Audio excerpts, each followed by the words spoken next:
저희들이 하나님을 이렇게 알 수 없는 것입니다. 눈에 보이지 않고요. 또 우리 육신의 오감으로 만져서 감각할 수 없는 영이신 하나님이기 때문에 우리 하나님을 잘 알 수 없죠. 근데 하나님의 말씀이 우리에게 뭐라고 얘기해 주시냐면 예수님이 하나님을 알려주신다고 해요. 예수님이 이 땅에 오셔서 어떻게 하셨고 어떤 마음을 가지고 사셨는지를 우리가 말씀을 통해서 보면 하나님이 어떤 분이시구나 하는 것을 예수님의 삶을 통해서 이렇게 알 수 있다고 얘기를 합니다. 특별히 예수님을 통해서 우리가 알 수 있는 것은 하나님께서 저와 여러분들을 얼마나 사랑하시는지 그 사랑을 예수님을 통해서 이렇게 알 수 있는 겁니다. 하나님의 형상이라고 이렇게 얘기를 하죠. 저희들이 예수님을 우리의 주로 믿고 있는 것입니다. 그래서 우리의 주님으로 믿고 있는 예수님을 우리가 닮아가야 되는 거죠. 예수님을 닮아가려고 노력하지 않으면 우리의 신앙이 아무런 의미가 없는 것입니다. 그래서 예수님께서 그분의 생애를 통해서 말씀을 통해서 우리에게 무엇을 요구하시는지를 오늘 좀 살펴보고 우리의 이 땅에서의 얼마 안 되는 삶을 예수님을 닮아가는 그런 모습으로 이렇게 살았으면 좋겠습니다. 하나님께서 죄악으로 썩어져가는 또 죽을 수밖에 없는 이 세상을 바라보고 한 민족을 택해서 하나님의 뜻을 나타내시기로 이제 결정을 하시죠. 그래서 여러 민족 중에 약하디 약한 이스라엘 민족을 택하시고 이제 하나님의 뜻을 이 땅에 펼쳐 나가십니다. 하나님께서 그들의 하나님이 되어주시겠다고 약속을 해주십니다. 그리고 그 백성들은 하나님의 백성이 될 거라고 이렇게 약속을 맺게 되죠. 그리고 나서 하나님의 공동체가 세워진 다음에 그 공동체가 정의롭고 공의로운 공동체가 되게 하기 위해서 하나님께서 법을 주셔요.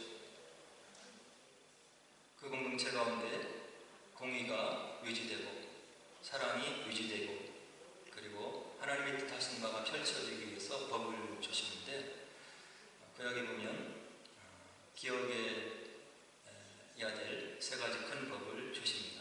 안식일법을 주시죠. 일주일이 7일인데 여기는 너희를 위해서 사용해라. 그러나 마지막 날 안식일은 너희들이 좀 쉼을 가지면서 나를 좀 기억했으면 좋겠다. 안식일을 통해서 내가 너희들과 인격적으로 만나기를 원한다. 안식일을 좀 지켜라. 이런 얘기를 안식일법에서 이렇게 주셔요. 쉼과 자유를 주시는 그런 율법입니다. 그리고 나서 좀 지나면 안식년법을 주시거든요. 7년째가 되는 해 너희들이 너희 형제에게 돈을 빌려주었으면 7년이 되었을 때 갚지 못하면 그 빚을 탕감해줘라. 없는 것으로 이렇게 해줘라. 그렇게 해서 너희 형제가 다시금 재기할 수 있도록 도와줬으면 좋겠다. 그리고 너희들이 노예를 부르지 않느냐? 노예를 6년 동안 부렸으면 7년째가 되는 해는 노예를 좀 풀어줘라. 내 형제가 새로운 삶을 시작할 수 있도록 은혜를 줬으면 좋겠다. 왜 그렇게 해야 되느냐? 너희들이 애굽에서 다 노예였지 않느냐? 노예된 너희들을 풀어서 자유를 주고 내 백성으로 삼은 그 은혜, 내가 너희들을 택하고 너희 하나님이 된 그 은혜를 기억하고 너희들도 너희 형제에게 그런 은혜, 사랑을 베푸는 그런 민족이 되었으면 좋겠다. 그래서 시간이 흐르면서 가진 자가 있고 더 부자가 되고 또 가지고 있던 것을 잊어버리고 또 가난한 사람이 되었을 때 그 내 형제들이 다시금 생활을 재개할 수 있도록 내가 너희들에게 베푸신 그 은혜를 생각하고 빛을 탕감해주고 노예를 해방시켜주고 그리고 땅을 희년이 되면 원주인에게 돌려주는 그런 일을 했으면 좋겠다. 이런 일을 해야 너희들이 나를 믿는 하나님의 백성이 되는 것이고 그리고 내가 너희들을 통해서 큰 복을 주겠다. 이렇게 모세를 통해서 법을 주신 거예요. 근데 이스라엘 역사를 살펴보면 이스라엘 백성이 이것을 잘 안 지켜요. 빛을 탕감해주다니 내 돈이 아깝고, 노예를 해방시켜주자니 나를 섬기고 나의 삶을 도와줄 노예가 없어지고, 내 재산에 가산에 손실이 올 것 같으니까 이스라엘 백성들이 하나님의 율법을 지키지 않는 거예요. 구약을 보면 마구 이스라엘 백성들이 율법을 어기죠. 그리고 땅을 쉬게 하고 7년마다 그것도 안 지키고, 땅을 잃어버렸던 원주인에게 희년이 되면 땅을 돌려줘라, 이것도 안 지키는 거예요. 그래서 선지서에 가면 하나님의 꾸중이 내려와요. 전투에 전투를 이어하고 가옥에 가옥을 연하고, 부자는 더욱더 부자가 되고 가진 자는 더욱더 큰 부자가 되고, 그리고 그 속에서 찌들리고 억눌리고 가난하게 사는 무수한 백성들의 고통의 아픔의 소리가 넘쳐난다, 이런 이야기를 선지자를 통해서 막 꾸짖으시는 겁니다.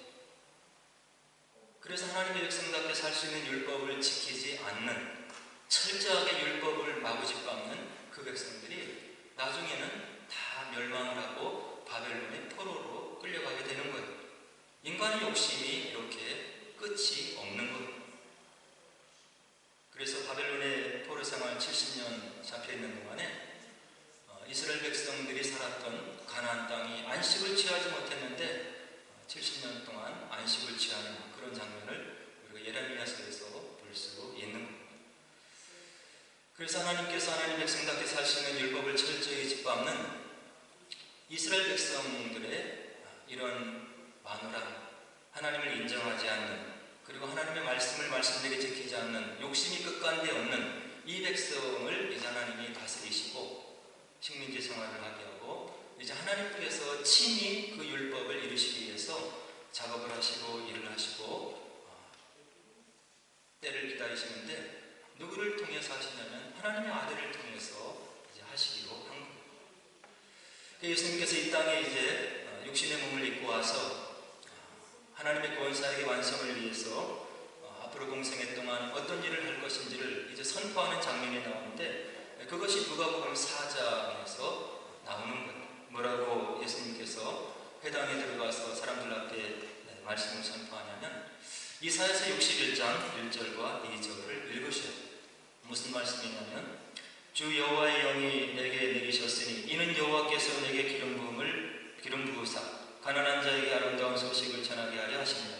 나를 보내사 마음이 상한 자를 고치며 포로된 자에게 자유를, 갇힌 자에게 노임을 선포하며 여호와의 은혜의 해와 우리 하나님의 보복의 날을 선포하여 모든 슬픈 자를 위로할 것이다. 이사야서 61장에 있는 말이 희년 정신을 내포하고 있는 것인데, 이런 해방과 자유를 선포하는 일을 내가 앞으로 하겠다, 예수님께서 나사렛 회당에서 선포를 하시고, 그리고 이것이 너에게 지금 들렸는데 온전히 이루어질 것이다, 이런 말씀을 누가복음에서 이제 선포를 하시게 되죠. 그리고 예수님께서 이제 제자들과 공생애를 시작하시는데, 예수님이 마태복음 25장에서 비유의 말씀을 주셨죠. 24장의 종말에 대한 현상을 쭉 얘기하신 다음에 25장에서 세 가지 비유를 주시는데, 그 중에 마지막 비유가 마지막 세상 끝날에 있게 될 백보자 심판에 대한 비유예요. 세상 사람들이 이 땅에서 어떻게 살았는지를 하나님이 심판을 하시는데, 뭐라고 심판을 하시냐면 양과 염소로 구분을 한 다음에 양으로 분류받은 사람들에게 이런 이야기를 하십니다. 내가 줄일 때에 너희가 먹을 것을 주었고, 목마를 때에 마시게 하였고, 나그네 되었을 때에 영접하였고, 헐벗었을 때에 옷을 입혔고, 병들었을 때에 돌보았고, 옥에 갇혔을 때에 와서 보아내리라. 그때 양으로 분류받은 사람들이 묻죠. 내가 언제 예수님께서 이렇게 계신 것을 돌보고 이렇게 했습니까? 언제 옥에 계셨습니까? 얘기를 했을 때, 내가 진실로 너희에게 이르노니 너희가 여기 내 형제 중에 지극히 작은 자 하나에게 한 것이 곧 내게 한 것입니다. 주변에 있는 지극히 작은 자에게 선의와 섬김과 사랑을 베푼 것이 바로 예수님께 한 것이라고 이렇게 하면서 하면서 그들의 삶을 인정하시는 겁니다. 마태복음 25장 세 번째 비유의 말씀은 저와 여러분들의 삶이 이런 삶이 되어야 될 것이라고 하는 것을 분명하게 알려주는 거예요. 하나님이 주신 축복을 나만 누리고 가족 안에 가두는 것이 아니라 이런 어려운 사람들을 생각하고 예수님께 받은 은혜를 생각하면서 베푸는 삶을 살아야 그 삶을 내가 인정할 것이다. 이렇게 예수님이 분명하게 이야기해 주시고 있는 겁니다. 그리고 예수님께서 공생의 3년 동안에 하나님 나라의 능력을 보여주기 위해서 여러 가지 많은 기적을 행하세요. 복음서를 쭉 연구한 사람들의 통계를 보면 우리가 카운트할 수 있는, 셀 수 있는 기적의 개수가 약 37개에서 40개 정도 된다고 그래요. 사람들 앞에서, 제자들 앞에서, 무리들 앞에서. 근데 그 중에서 무려 13개 정도가 가난한 자들을 위해서 베푸신 기적으로 되어 있는 것을 볼 수 있어요. 나병 환자를 치유해 주시죠. 사회적으로 격리되어 있고 아주 가난한 사람들이었어요. 그리고 중풍병 환자를 치유해 주시고 스스로 움직일 수 없는 사람을 고쳐주시는 거예요. 그리고 나인성 과부의 아들을 살려주시고 남편과 아들이 없다고 하는 것은 굉장히 힘이 없고 연약한 계층인데 그 나인성 과부를 돌보시는 거예요. 그리고 혈류병이 걸려서 고생하는 여인을 치료해 주시죠. 12년간 병으로 온갖 재산을 다 탕진한 그 여인을 예수님께서 고쳐주시는 거예요. 그리고 걸어서 귀신 들린 자를 고쳐주시고 귀신을 쫓아서 사회적으로 격리되고 인간 대접을 받지 못하는 그를 고쳐주시고 사람답게 살 수 있도록 해주시는 거죠.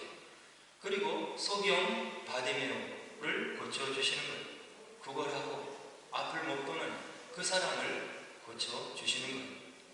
그리고 베데스다 연못가에 앉은 안진뱅이 물이 동할 때 먼저 들어가는 사람이 치유를 받는 그런 전설이 있어서 노력하는데 움직이지 못하니까 치유를 받지 못하는데 이렇게 무력하고 버려졌던 사람 베데스다 연못가의 안진뱅이를 말씀 한마디로 고쳐주시죠.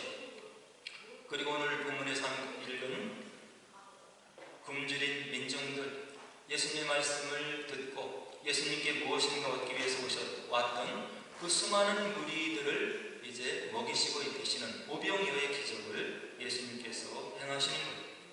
그리고 조금 더 가면 또 7개 떡과 2마리의 고기로 또 민중들과 힘이 없는 사람들을 먹이시고 계시는 7병이어의 기적을 행하시는 예수님의 모습을 볼 수 있어요.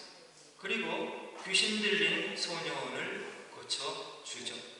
가난한 아버지, 아들이 귀신 들려서 고통당하는 것을 참아 보지 못하는데 그것을 말씀 한마디로 고쳐주시는 거예요.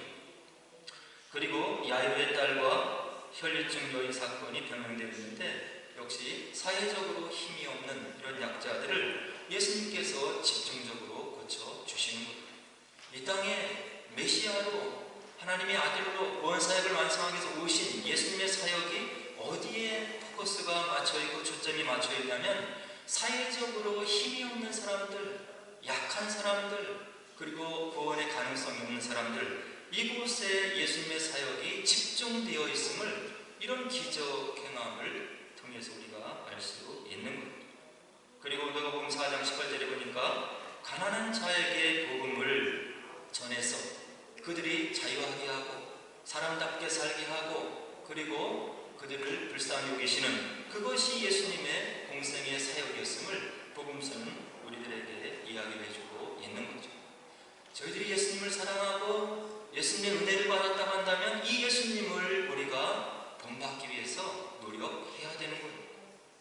어렵고 힘든 사람들, 힘이 없는 사람들, 그리고 나는 이와 같이 하나님 은혜 가운데 평안하게 살고 있는데 그러지 못한 환경에 있는 사람들을 돌아볼 수 있는 마음들, 그런 곳에 우리의 시선이 머물 수 있는 그런 사람들을 예수님이 인정하시고 마지막 심판 때에 내가 너희들을 양으로 분류해 주겠다고 하는 그런 말씀을 오늘 본문 말씀이 우리들에게 이야기해 주고 있는 겁니다.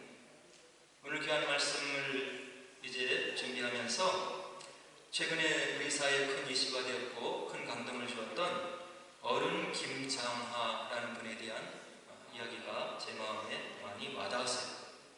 이분이 어떤 분이냐면 경상남도 진주에서 50년간 남성당 한약방을 운영하면서 자기가 돈을 버는 그런 모든 것을 가지고 주변에 있는 가난한 학생들에게 몰래 장학금을 주어서 무려 1000명이 넘는 사람들을 인재로 길러낸 그런 사람들인 거예요. 그리고 40대에 100억이 넘는 돈을 투자해서 신이 세운 명신고등학교라고 하는 사학, 이것을 나중에 자기가 그 위에 올라앉아서 명예를 누린 것이 아니라 나라에 헌납을 한 그런 사람이에요. 그리고 30억 원이 넘는 재산을 국립경상대학교에 기부했고 또 진주에 사회, 문화, 역사, 예술, 여성, 노동, 인권단체들을 지원하는 그런 일을 한 사람이 이 어른 김장하라고 하는 어른인 거죠. 그리고 이 사람은 또 우리가 본받을 만한 그런 모습이 너무나 많이 있는데요. 명신고등학교를 설립한 뒤에 자신이 돈을 냈으니까 이사장의 자리에 있을 거 아니에요. 그런데 이사장이 사용할 수 있는 그 이사장실을 없애버리고 학생들의 건강을 돌보는 양호실로 이렇게 쓰도록 하는 그런 사람의 마음을 가지고 있었던 분이에요. 그리고 학교에 갈 때 남들이 부러워하는 자가용을 가지고 움직이는 것이 아니라 버스나 자전거를 타고 그 학교를 섬기기 위해서 학교 안으로 들어가는 모습을 그 학교에 다니는 학생들이 보면서 그분의 행동 하나하나를 가지고 큰 감명을 받고 마음에 큰 감화를 받았다고 하는 그런 일화가 우리에게 남겨져 있는 거예요. 그래서 이분이 이제 나이가 차서 명신고등학교 이사장을 퇴임식을 할 때 다음과 같은 감동 어린 고별 인사를 하셨다고 그래요. 좀 길은데 제가 그대로 읽어 드릴게요. 뭐라고 고별사를 인사하셨냐면, 부끄러운 고백일지 모르겠습니다만 저는 가난 때문에 하고 싶었던 학업을 계속할 수 없었습니다. 어린 나이 때부터 한약업에 종사하게 되어 작은아마 이 직업에 조금 성공을 거두게 되었습니다. 제가 감히 본교를 설립하고자 하는 욕심을 내게 되었던 것은 두 가지 이유가 있어서였습니다. 첫째는 제가 가난해서 배우지 못했던 그 서름을 나의 후배들에게 물려주어서는 안 되겠다는 것이었고, 둘째는 한약업에 종사하면서 내가 번 돈은 모두 병든 사람들, 즉 불행한 사람들로부터 얻은 이윤이었기 때문에 내 자신을 위해 써서는 안 되겠다는 그런 생각 때문이었습니다. 똥은 쌓아두면 구린내가 나지만 흩어버리면 거름이 되어 꽃도 피우고 열매도 맺습니다. 돈도 이와 같아서 주변에 나누어야 사회에서 꽃이 피는 것입니다. 나는 처음에는 이러한 것들을 깨닫지 못했습니다. 그러다가 후에 내가 가진 돈이 내 돈이라는 생각보다 언젠가 사회로 다시 돌아갈 돈이고 잠시 내가 위탁 관리하고 있을 뿐이라고 하는 그런 생각을 하게 되었습니다. 어차피 사회로 돌아갈 돈이라면 보람있게 돌려줘야 한다는 그런 생각을 갖게 되었습니다. 저는 맹자에 나오는 앙불개어천, 하늘을 우러러 부끄러움이 없고 부부작이인, 고개를 내려보아도 사람들한테 부끄러울 게 없다, 이러한 것을 나의 생활 신조로 삼고 살았습니다. 근데 그 김장하 어른의 제안을 이렇게 알아보니까 기독교인이 아닌 거예요. 불교인이 아닌 거예요. 기독교인도 아니고 불교인도 아닌데 이런 위대한 생각을 가지고 주변에 많은 사람들이 감동을 주는 이런 삶을 살았던 거예요. 어른 김장하 이분의 삶은 오늘 이 땅에 살아가는 수많은 종교인들에게 부끄러움을 주고 있는 거예요. 그리고 우리가 심각하게 예수를 믿는다는 것이 무엇인지, 예수 그리스도의 은혜가 나에 왔다는 것이 무엇인지, 내가 구원받았다고 하는 것이 무엇인지, 예수님께서 복음서에서 우리에게 어떤 삶을 살기를 원하시는지를 말씀을 통해서 심각하게 고민해야 되는 것이고, 우리에게 주어진 축복을 어떻게 사용해야 되는지를 말씀을 통해서 우리가 답을 찾아야 되는 거예요. 예수님께서는 예수님을 믿는 크리스찬들, 기독교인들의 삶을 다음과 같은 삶이 되기를 원하신 거예요. 마태복음 5장 13절 16절에 보니까 예수님이 이런 말씀을 해주시고 있어요. 너희는 세상의 소금이니 소금이 만일 그 맛을 잃으면 무엇으로 짜게 하려? 후에는 아무 쓸데없어 다만 밖에 버려져 사람에게 밟힐 뿐이니라. 너희는 세상의 빛이라. 산 위에 있는 동네가 숨겨지지 못할 것이요 사람이 등불을 켜서 말 아래에 두지 아니하고 등경 위에 두나니 이러므로 집안 모든 사람에게 비추이느니라. 이같이 너희 빛이 사람 앞에 비치게 하여 그들로 너희 착한 행실을 보고 하늘에 계신 너희 아버지께 영광을 돌리게 하라. 예수를 믿고 구원받고 이 땅에 살아가는 사람들은 세상 사람들과 극명하게 대조되는 삶을 살 것을 예수님께서 친히 우리들에게 이야기를 해주시고 있는 것. 세상의 소금이고 빛이다. 너희들의 삶을 통해서 하나님을 발견할 수 있는 삶을 살아라. 예수를 모르고 종교가 없는 사람들의 이야기를 듣고 감동받을 것이 아니라 그런 사람들도 이와 같이 일반인층 가운데 그런 삶을 살았다고 한다면 영원한 나라를 상속받는 너희들, 하나님의 은혜와 언약 가운데 있는 너희들은 산 위에 있는 동네와 같은 삶을 살아야 될 것이 아니냐 하는 그런 도전을 복음서가 우리들에게 해주고 있는 것. 하나님의 크신 사랑이 여러분들에게 어떻게 느껴지고 있습니까? 우리에게만 구원의 가치가 어떤 것인지를 마음속 절절히 느끼고 있는 것인지를 생각해 봐야 되는 것. 하나님께서 나에게 내 노력으로 내가 가지고 있는 그 어떤 재산으로도 얻을 수 없는 구원을 하나님의 은혜로 선물로 주셨음이 마음이 믿겨진다고 한다면 하나님께서 나의 삶을 돌아보시면서 축복해 주신 모든 것을 주님이 원하시는데 초점을 맞춰서 나누고 섬기고 예수님의 손과 발이 되어서 예수님의 눈과 귀가 되어서 그곳에 찾아가서 함께 나누고 섬기고 그런 삶을 살아야 우리가 행복한 것이고 그리고 그런 삶을 통해서 하나님의 역사가 있게 될 것을 하나님의 말씀 성경은 우리에게 도전해주고 있는 겁니다. 바라기는 이제 오늘 말씀을 들은 다음에 컴패션에 대해서 이야기를 듣게 될 것입니다. 한번 생각해 보시고 이것이 나에게 어떤 의미가 있는지 그리고 남을 돕는다고 하는 것이 나의 삶 속에 어떤 의미로 하나님을 믿는 그런 이정표로 남게 될 것인지를 생각해 보시고 결단을 내리시고 저와 여러분들의 삶을 보고 주변의 사람들이 예수 믿는 사람답다. 예수 믿는 사람들이 무엇인가 다르구나. 남을 섬기고 내 것을 나누고 어려운 사람들을 일으켜 세우는 그런 삶을 사는 복음을 삶으로 살아내는 그런 영광스러운 삶을 사셔서 저와 여러분들을 통해서 하나님께서 마음껏 일하시고 마음껏 축복해 주셔서 하나님의 뜻을 이 땅에 펼쳐나가시는 귀한 도구로 쓰임받으시는 우리들의 모든 복된 삶이 되시기를 주의 이름으로 간절히 축원을 드립니다. 이제 우리 함께 기도하도록 하겠습니다.